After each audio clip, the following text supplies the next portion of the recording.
They told the people of Jibia that peace had finally arrived. They said the guns were going silent. They said the bandits were negotiating, not killing. But today, that promise has been buried in the dust of Katsina's borderlands. What you're about to hear is not a movie plot. It's not fiction. It's the brutal reality of a power struggle that has just ripped open the fragile calm in Nigeria's northwest. A so-called peace meeting has ended in blood. And what was sold as reconciliation has now been exposed as something far darker. This was not a meeting. This was a setup. This was an execution. And the man who was killed was not just another outlaw hiding in the forest. He was the thin line standing between Jibia and total anarchy.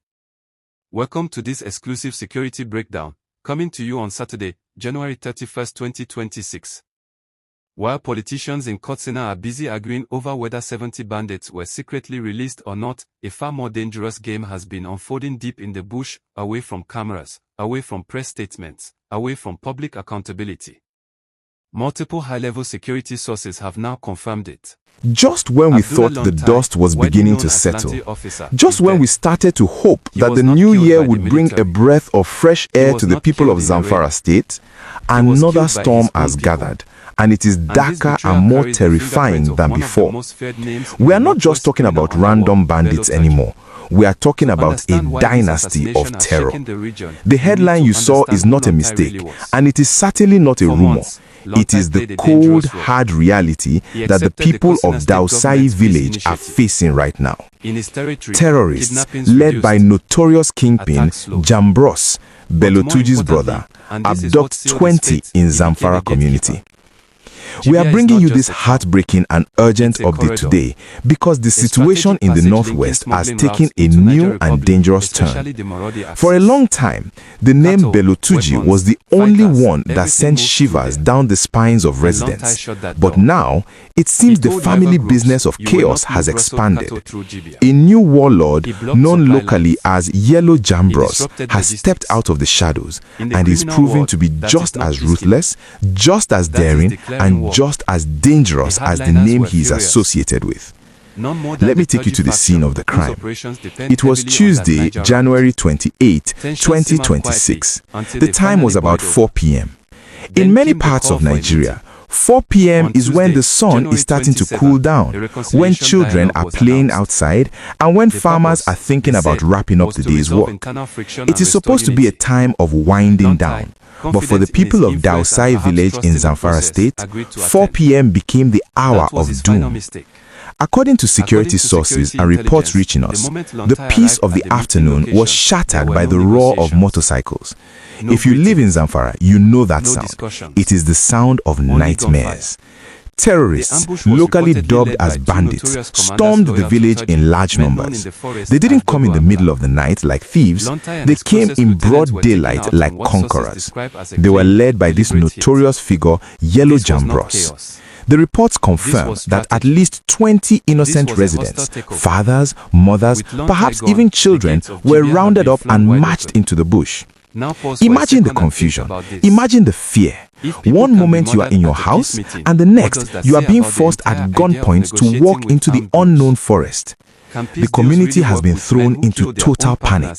Families are counting their loved ones, hoping against hope that they are just hiding in the farm and not in the hands of Jambros. The police have confirmed this incident. The DPO of the Dansadao division is not sleeping on this. We hear that he, along with joint security forces, have been mobilized to the area. They are currently combing the forests, trying to track down these kidnappers before they disappear deeper into their dens. The police are urging everyone to remain vigilant and to provide any information, no matter how small, that could help. But before we continue with this developing story, I want to ask you a question that has been bothering me, and I want you to answer honestly in the comments. Do you think the rise of these new kingpins like Jambros is a sign that the bandit groups are fracturing, or is it a sign that they are becoming more organized like a crime family? Let me know your thoughts. And if you are appreciating this update and want to stay informed about the security situation in our country, please do me a huge favor and click that like button right now. It helps YouTube show this video to more Nigerians who need to know what is happening.